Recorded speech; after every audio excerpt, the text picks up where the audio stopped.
Hey there everybody, welcome back to another Bread Ideas Daily Nugget. I'm your host Trent Dyrsmid, and this is my daily video series where I answer your questions about e-commerce as well as give you guys a look over my shoulder as my team and I march our business towards our goal of $10 million a year. Now, key word in that sentence was team and I. In today's video, I want to explain to you how we use Trello to keep our team very well organized and don't let things fall through the cracks. So first of all, there's some problems that Trello solves for us. Problem number one, email has really no system for follow-up. So you say, hey, Dave, I want you to do this thing for me. And as soon as you hit send, it's out of your mind and out of your sight. And if Dave does or doesn't do it, unless you have a really fantastic memory, how are you going to know? That's a big problem. Email makes it really hard to piece together longer conversations. So let's assume that Dave actually does the thing I'm going to do, but we have all these conversations back and forth. Maybe we need to pull other people into the conversations. In email, that just gets really, really difficult to manage.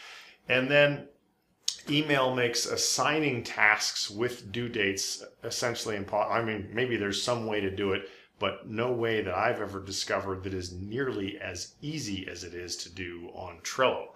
So Trello makes delegation extremely easy. Here's my recommendations for setting it up.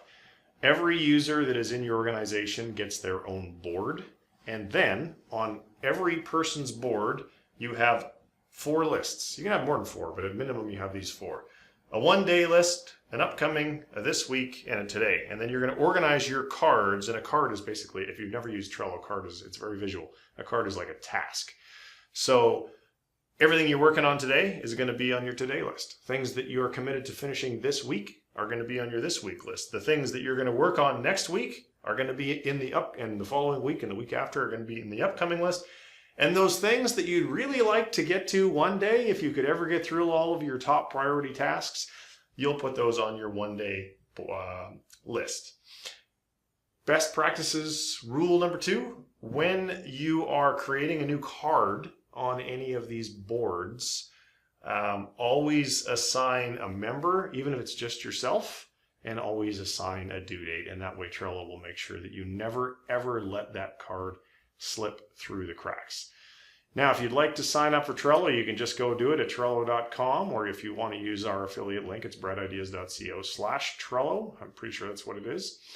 So thanks very much for tuning in. If you'd like to submit a question of your own for the future, go to Brightideas.co/AskTrent. And if this is your first time watching one of our videos and you're still here watching it, well, maybe you're liking what you're seeing and you think, well, I'd like to get some more of that. Go to Brightideas.co and become a subscriber. You'll get notifications of these videos as well as the podcast interviews that I publish, and the goal is to publish 1 per week.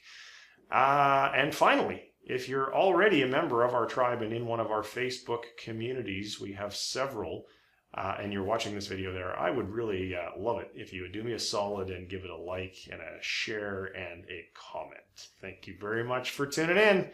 See you next time. Bye-bye.